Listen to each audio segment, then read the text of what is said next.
नमस्कार दोस्तों, एक बार फिर से स्वागत है हमारे इस YouTube channel Osho edu centre में। तो आज जो हमारा ये क्विज का क्वेश्चन लाया हूँ और यहाँ पर जो इसमें आप लोग को थोड़ा क्या होगा कि टिक मारा हुआ क्वेश्चन है, तो इसे इग्नोर कीजिएगा। आप लोग सिर्फ रिवीजन के पर्पज़ से देखिएगा, वो मतलब वन लाइनर क्वेश्चन की तरह आप लोग देखिएगा। यहाँ पर सिर्फ क्वेश्चन और आंसर पढ़ूंगा और टोटल 75 क्वेश्चन हम लोग यहाँ पर करेंगे और इम्पोर्टेंट सभी क्वेश्चन इसलिए सोचा होगा ये क्विज का क्वेश्चन ही क्यों नहीं रहे, इसको हम लोग एक बार अच्छी तरीके से वीडियो बना के अपलोड कर देता हूँ। आप सबके लिए क्या होगा, बेनिफिट्स होगा। और बाकी बात हम लोग सेट का क्वेश्चन चला ही रहे, जो जिसमें कि टिक नहीं लगा हुआ, और वो बहुत सारा प्रकाशन का, जैसे कि एडोटेरिया का हो गया, प्लेटफॉर्म का हो गया, और सभी बहुत सारे प्रकाशन का सेट आप लोग के लिए लगातार लाता रहूँगा। और जब तक एग्ज़ाम नहीं होता तब तक हम लोग तैयारी के लिए बने रहेंगे। तो चलिए हम लोग प्रश्न देखना स्टार्ट करते हैं। तो हमारा फर्स्ट प्रश्न यहाँ पर है, जो कि आप लोग को यहाँ पर दिखेगा। फर्स्ट प्रश्न हमारा है कि सविनय अवज्ञा आंदोलन निम्न में से किसकी ठीक पहले हुआ था। याद रखिए आप लोग, सविनय अवज्ञा आंदोलन जो 1930 ईस्वी में हुआ था, यह गांधी इरविन समझौता के जस्ट पहले हुआ था। और गांधी इरविन समझौता कब हुआ था? 1931 ईस्वी में हुआ था। इसे भी आप लोग याद रख लीजिएगा। और ऑप्शन नंबर ये प्रश्न का राइट आंसर होगा गांधी इरविन समझौता। और यहाँ पर पूना पैक्ट 1932 में हुआ था, ये भी याद रख लीजिएगा। और हमारा जो गांधी मैकडोनल्ड समझौता है वो 1932 में हुआ था। लेकिन यहाँ पर हमारा जो राइट आंसर वो ऑप्शन नंबर ये हो जाएगा कि गांधी इरविन समझौता का जस्ट पहले जो हमारा सविनय अवज्ञा आंदोलन हुआ था, ये कब हुआ था? 1930 ईस्वी में हुआ था। इसी भी आप लोग याद रखिएगा, इसका जो महात्मा गांधी के द्वारा ये सभी चलाया गया था। अगला प्रश्न यहाँ पर प्रश्न संख्या 2, इस प्रश्न संख्या 2 में पूछा जा रहा है आप लोगों की, परोपकारिणी सभा का संस्थापक कौन था? तो परोपकारिणी सभा जो हमारे इसके संस्थापक कौन थे? तो इसका जो संस्थापक हो जाएगा राइट आंसर ऑप्शन नंबर ये हो जाएगा स्वामी दयानंद सरस्वती। और स्वामी दयानंद सरस्वती का जो मूल नाम है वो क्या है? मूल शंकर है। इसे भी आप लोग याद रख लीजिएगा। अगला प्रश्न यहाँ पर प्रश्न संख्या 3, इसमें पूछा जा रहा है आप लोग कि किस हड़प्पन स्थल से जूते हुए खेत का परिमाण मिले हैं? तो याद रखिए आप लोग, जूते हुए खेत के जब प्रमाण मिले हैं वो कालीबंगा से मिले हैं। तो ऑप्शन नंबर ये प्रश्न का राइट आंसर हो जाएगा। ग्रैमी अवार्ड किस क्षेत्र से संबंधित है? याद रखिए आप लोग, ग्रैमी अवार्ड जो है वो संगीत क्षेत्र से संबंधित है। ऑप्शन नंबर ये प्रश्न का राइट आंसर का संगीत क्षेत्र से संबंधित है। नेक्स्ट प्रश्न अपने यहाँ पर एक 1857 के विद्रोह के समय भारत का गवर्नर जनरल कौन था? तो याद रखिए आप लोग, 1857 क्रांति जो हुआ था उस टाइम जो गवर्नर जनरल था अपना वो लॉर्ड कैनिंग था। तो ऑप्शन नंबर ये प्रश्न का राइट आंसर देगा लॉर्ड कैनिंग। उसके बाद 1858 अधिनियम से यही कौन क्या बन गया? भारत का पहला वायसराय भी बन गया है। अगला प्रश्न यहाँ पर प्रश्न संख्या 6 की जौनपुर शहर की स्थापना किसने की थी? याद रखिए जौनपुर शहर की स्थापना जो वो फिरोज शाह तुगलक के द्वारा किया गया था। ऑप्शन नंबर ये प्रश्न का ऑप्शन नंबर बी प्रश्न का राइट आंसर हो जाएगा फिरोज शाह तुगलक। अगला प्रश्न यहाँ पर प्रश्न संख्या 7, इसमें पूछा जाए आप लोग कि कोयला किस प्रकार का चट्टान है? याद रखिए आप लोग, कोयला जो एक अपसादी चट्टान है। तो ऑप्शन नंबर डी प्रश्न का राइट आंसर जो अपसादी चट्टान। अगला प्रश्न यहाँ पर प्रश्न संख्या 8 की प्रायद्वीपीय भारत की सबसे ऊंची चोटी कौन सी है? तो ये बहुत बार हम पढ़ चुके हैं कि प्रायद्वीपीय भारत की जो सबसे ऊंची चोटी है वो अनायमुडी चोटी है। और डोडा बेटा जो है वो दक्षिण भारत की जो नीलगिरी पहाड़ियाँ उसकी सबसे ऊंची चोटी है डोडा बेटा। अगला प्रश्न यहाँ पर प्रश्न संख्या 9, इसमें पूछा जाए आप लोग कि लक्षद्वीप जो हमारा है वो निर्मित है किससे निर्मित है लक्षद्वीप? तो लक्षद्वीप लोग याद रखिए वो परवाल भित्तियों से निर्मित है। ऑप्शन नंबर बी प्रश्न का राइट आंसर हो जाएगा। अगला प्रश्न यहाँ पर प्रश्न संख्या 10, इसमें आप लोग को पूछा जा रहा है कि भारत में किसने स्थानीय स्वशासन को लागू किया था? तो स्थानीय स्वशासन को जो लागू किया था वो लॉर्ड रिपन के द्वारा किया गया था। ऑप्शन नंबर सी प्रश्न का राइट आंसर हो जाएगा। नेक्स्ट प्रश्न यहाँ पर है कि प्रसिद्ध ओणम त्यौहार किस राज्य का है? तो याद रखिए आप लोग कि ओणम त्यौहार जो वो केरल राज्य का। तो ऑप्शन नंबर सी प्रश्न का राइट आंसर हो जाएगा। अगला प्रश्न यहाँ पर है प्रश्न संख्या 12, और इसमें आप लोग को पूछा जा रहा है कि शांति के लिए एकजुटता का प्रस्ताव निम्न में से किस संगठन से संबंधित है? तो ये जो संबंधित है वो यूएनओ से संबंधित। ऑप्शन नंबर डी प्रश्न का राइट आंसर हो जाएगा।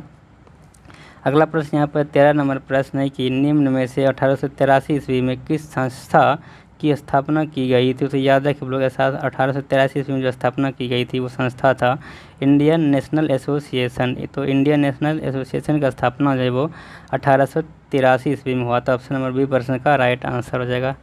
अगला प्रश्न यहाँ पर प्रश्न संख्या 14, इसमें आप लोग पूछा जा रहा है कि किसके शासनकाल में चांदी के जलाली सिक्के का निर्माण किया गया था? ये किया गया था अकबर के शासनकाल में। तो ऑप्शन नंबर बी प्रश्न का राइट आंसर हो जाएगा अकबर, याद रख लीजिएगा आप लोग। अगला प्रश्न यहाँ पर प्रश्न संख्या 15, इसमें आप लोग को पूछा जा रहा है कि निम्नलिखित में से कौन सी जनजाति हिमालय की ऋतु की घुमंतु पशुपालक जनजाति नहीं है? तो यहाँ ये जो घुमंतु पशुपालक जनजाति है वो बकरवाल, भूटिया और गद्दी है, लेकिन टोडा जो ये जाति नहीं है। तो ऑप्शन नंबर डी प्रश्न का राइट आंसर हो जाएगा।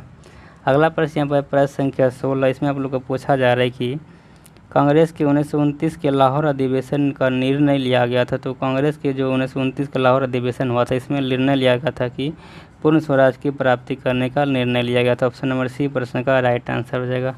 अगला प्रश्न यहाँ पर प्रश्न संख्या 17, इसमें आप लोग को पूछा जा रहा है कि निम्नलिखित किस स्थल पर स्थित स्तूप अवशेषों की अशोक के प्रस्तर पर अद्भुत प्रतिमा प्राप्त हुई थी, तो उसका नाम उत्कीर्ण है। तो उसका नाम जो उत्कीर्ण है वो कनकहल्ली है। तो ऑप्शन नंबर ये प्रश्न का राइट आंसर हो जाएगा।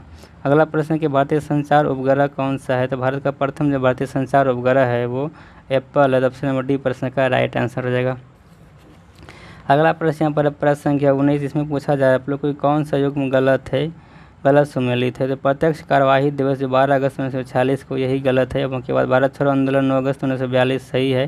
चौरा चोरी कांड 5 फरवरी 1922 को सही है। जलियांवाला बाग हत्याकांड 13 अप्रैल 1919 ये भी सही है। अगला प्रश्न यहाँ पर प्रश्न संख्या 20, इसमें आप लोग पूछा जा रहा है कि लघु ज्वार भाटा कब आता है। तो लघु ज्वार भाटा जो आता है वो शुक्ल पक्ष के 7वें दिन आता है। तो ऑप्शन नंबर सी प्रश्न का राइट आंसर हो जाएगा।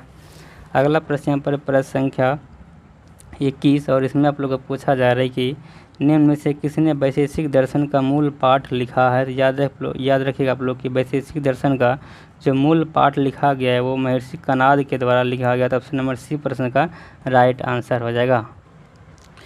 नेक्स्ट प्रश्न है अपना 22 नंबर प्रश्न, इसमें आपको पूछा जा रहा है कि एक व्यक्ति एक वैदिक दृष्टिकोण और समाज से उसका संबंध जीवन के 4 उद्देश्यों से निर्धारित होता है। इनमें से कौन सा एक उद्देश्य नहीं है ये बताना है। तो सिद्धि उनमें से उद्देश्य नहीं है। उसके बाद मोक्ष और धर्म, मोक्ष अर्थ और धर्म जो उसका उद्देश्य है।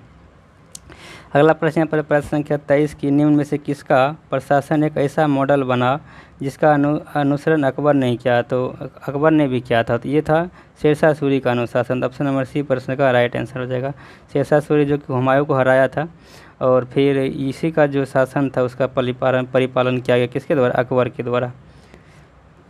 अगला प्रश्न यहाँ पर प्रश्न संख्या 24, इसमें आप लोग को पूछा जा रहा है कि निम्न में से कौन भारत के 3 प्रणालीगत रूप से महत्वपूर्ण घरेलू बैंकों में से एक है। तो जो महत्वपूर्ण घरेलू बैंकों में से एक है भारत का वो कौन सा है, वो भारतीय स्टेट बैंक है। तो ऑप्शन नंबर सी प्रश्न का राइट आंसर हो जाएगा।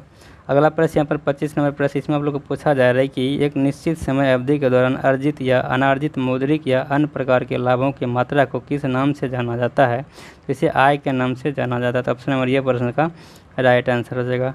अगला प्रश्न यहाँ पर 26 नंबर प्रश्न है कि किस वर्ष अटल बिहारी वाजपेयी ने शांति घोषणा पत्र पर हस्ताक्षर करने के लिए लाहौर की बस यात्रा की थी। ये 1999 ईस्वी में किया था। ऑप्शन नंबर बी प्रश्न का राइट आंसर है। अगला प्रश्न यहाँ पर प्रश्न संख्या 27, इसमें आप लोग को पूछा जा रहा है कि भारतीय संविधान के निम्न में से किस अनुच्छेद में देवनागरी लिपि लिखी गई थी। देवनागरी लिपि में लिखी हिंदी को संघ की आधिकारिक भाषा के रूप में अपनाया गया था। तो ये अनुच्छेद 343 का ए में है। अगला प्रश्न यहाँ पर है कि भितरकनिका राष्ट्रीय उद्यान जो वो किस राज्य में है। तो वो ओडिशा राज्य में स्थित है भितरकनिका राष्ट्रीय उद्यान, ये भी आप लोग याद रख लीजिएगा।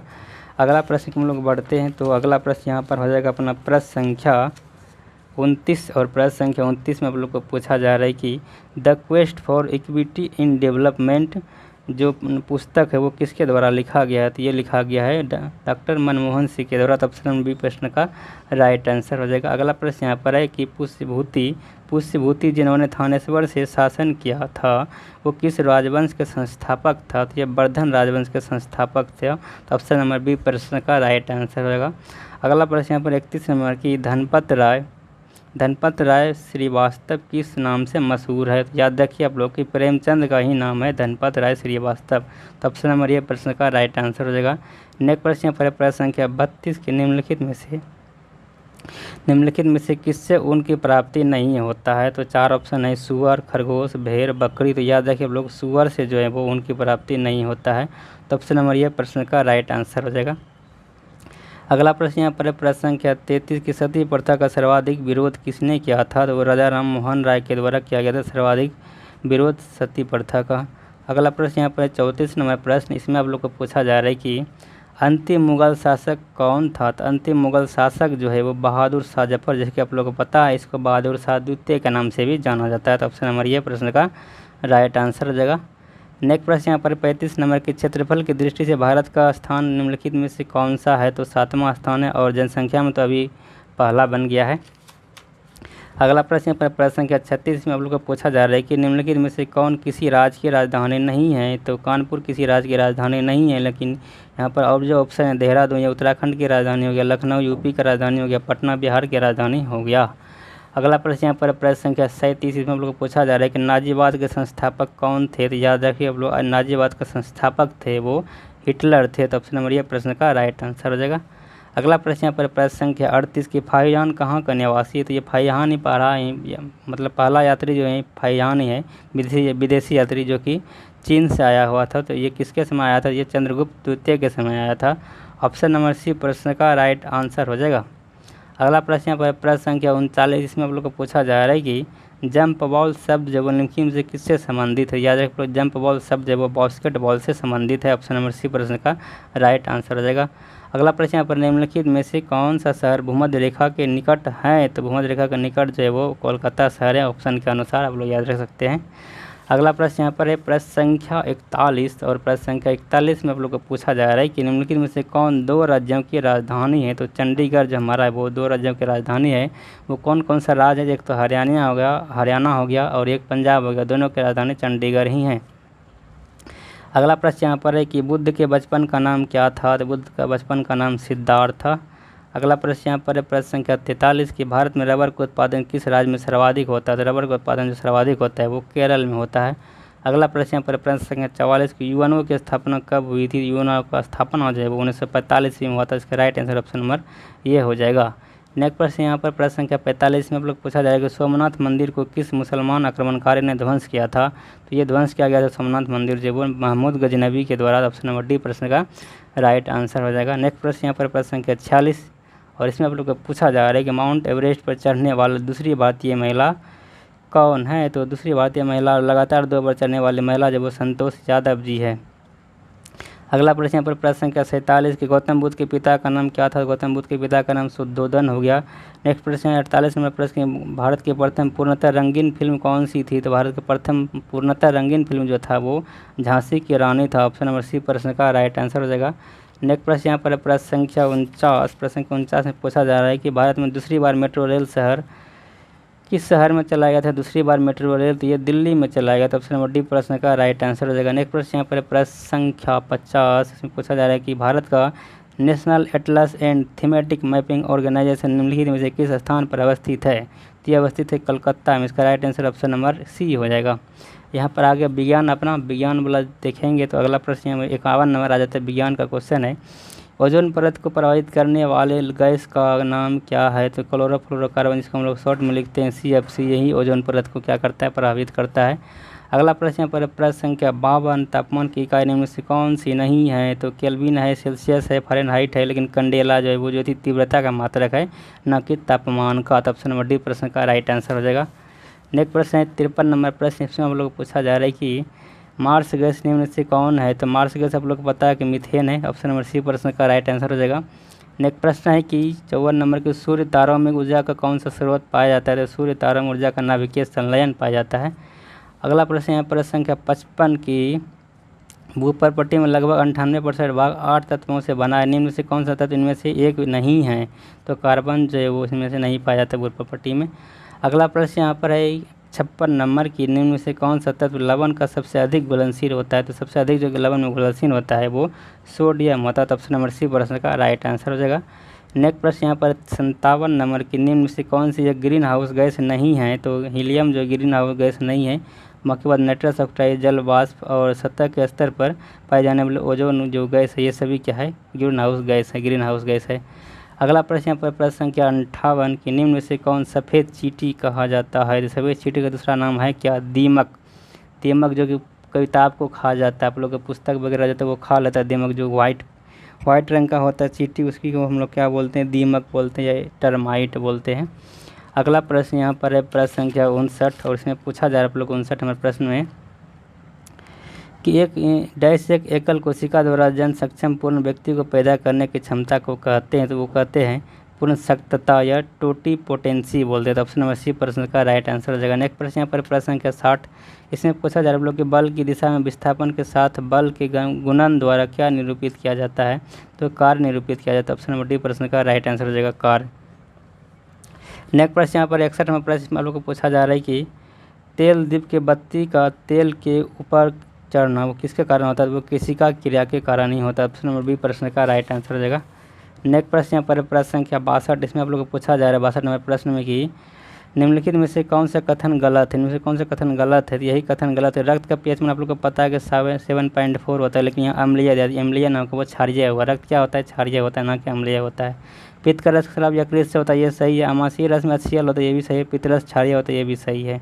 तो ऑप्शन नंबर ये गलत था, ये क्षारीय होता है, ना कि अम्लीय होता है। नेक्स्ट प्रश्न यहाँ पर आ जाता है प्रश्न संख्या 63, और प्रश्न संख्या 63 में आप लोग को पूछा जा रहा है कि स्पष्ट प्रतिध्वनि तभी सुनी जा सकती है जब परावर्तन सतह की ध्वनि स्रोत से न्यूनतम दूरी हो। लगभग कितना दूरी होना चाहिए, 17 मीटर होना चाहिए। ऑप्शन बी प्रश्न का राइट आंसर हो जाएगा। नेक्स्ट प्रश्न यहाँ पर 64 नंबर प्रश्न है कि कीट निम्नलिखित में से संबंधित है, तो कीट निम्नलिखित में से किससे संबंधित है, वो ऑर्थोपोडा ग्रुप से संबंधित है। ऑप्शन नंबर डी प्रश्न का राइट आंसर हो जाएगा। नेक्स्ट प्रश्न यहाँ पर प्रश्न संख्या 65, गैमीट की शुद्धता का नियम किसके द्वारा दिया गया था, तो ये दिया गया था मेंडल के द्वारा। तो ऑप्शन नंबर बी प्रश्न का राइट आंसर हो जाएगा मेंडल। अगला प्रश्न यहाँ पर 66 नंबर प्रश्न है कि रेडियोधर्मिता की खोज किसने की है, तो रेडियोधर्मिता की खोज है वो हेनरी बैकुरल के द्वारा किया गया है। तो ऑप्शन नंबर ये प्रश्न का राइट आंसर हो जाएगा। नेक्स्ट प्रश्न यहाँ पर है 67 नंबर प्रश्न, इसमें आप लोग को पूछा जा रहा है 67 नंबर में कि प्रकाश संश्लेषण में पौधे कौन सी गैस का अवशोषण करते हैं, तो जो प्रकाश संश्लेषण में पौधे जो अवशोषण करते हैं वो कार्बन डाइऑक्साइड करता है, और ऑक्सीजन आप लोग को पता है कि वो देता है। अगला प्रश्न यहाँ पर प्रश्न संख्या 68, इसमें आप लोग को पूछा जाएगा कांच में गुजरने पर प्रकाश के किस रंग का गति धीमी हो जाती है, तो सबसे धीमी जो हो जाती है वो बैंगनी रंग का हो जाता है, और सबसे स्पीड जो होता है वो लाल रंग का होता है। अगला प्रश्न यहाँ पर है कि विटामिन सहायता नहीं करता, क्या चीज़ में विटामिन सहायता नहीं करता, विटामिन जब पाचन क्रिया में सहायता नहीं करता। ऑप्शन नंबर डी प्रश्न का राइट आंसर हो जाएगा। नेक्स्ट प्रश्न यहाँ पर 70 नंबर प्रश्न है, इसमें आप लोग को पूछा जा रहा है 70 नंबर प्रश्न में कि सुपरसोनिक विमान किसको हानि पहुंचाता है, तो याद रखें आप लोग सुपरसोनिक विमान जो है वो ओजोन परत को, ओजोन मंडल को हानि पहुंचाता है। नेक्स्ट प्रश्न यहाँ पर 71 नंबर प्रश्न है कि निम्न में से किसका उपयोग ऊंचाई मापने के लिए किया जाता है, तो अल्टीमीटर का प्रयोग किया जाता है। ऑप्शन नंबर सी प्रश्न का राइट आंसर हो जाएगा। नेक्स्ट प्रश्न यहाँ पर प्रश्न संख्या 72, इसमें पूछा जाए आप लोगों की परमाणु बम का खोज किसने की है, तो परमाणु बम का खोज ऑटो हॉर्न के द्वारा किया गया है। और यहाँ पर नेक्स्ट प्रश्न है 73 नंबर प्रश्न, एड्स किसके द्वारा फैलता है, तो एड्स जो फैलता है वह शारीरिक संपर्क से फैलता है। ऑप्शन नंबर डी प्रश्न का राइट आंसर हो जाएगा। नेक्स्ट प्रश्न यहाँ पर 74 नंबर की पानी के खारापन किसके कारण पानी के खारापन का कारण किसका घुलनशील है, तो ये है कैल्शियम और मैग्नीशियम का घुलनशील। ऑप्शन नंबर डी प्रश्न का राइट आंसर हो जाएगा। नेक्स्ट प्रश्न यहाँ पर 75 नंबर प्रश्न है कि कौन सा रोग वायरस से नहीं होता है, तो टाइफाइड जो वायरस के कारण नहीं होता है बल्कि किसके कारण होता है, तो ये आप लोग कमेंट के माध्यम से बताइएगा। तो आज का 75 क्वेश्चन आप लोग को बहुत अच्छा लगा होगा, और बहुत कम समय 75 क्वेश्चन हम लोग बना लिए हैं। तो आज का रैपिड फायर थोड़ा स्पीड में चला और क्वेश्चन को थोड़ा डिटेल्स में नहीं बताया, इसीलिए थोड़ा कम समय में हम लोग 75 क्वेश्चन अटेम्प्ट कर लिए हैं। तो आशा करता हूँ आप लोग ये वीडियो अच्छा लगा, तो फिर मिलेंगे नेक्स्ट वीडियो में। तब तक के लिए बाय बाय, टेक केयर।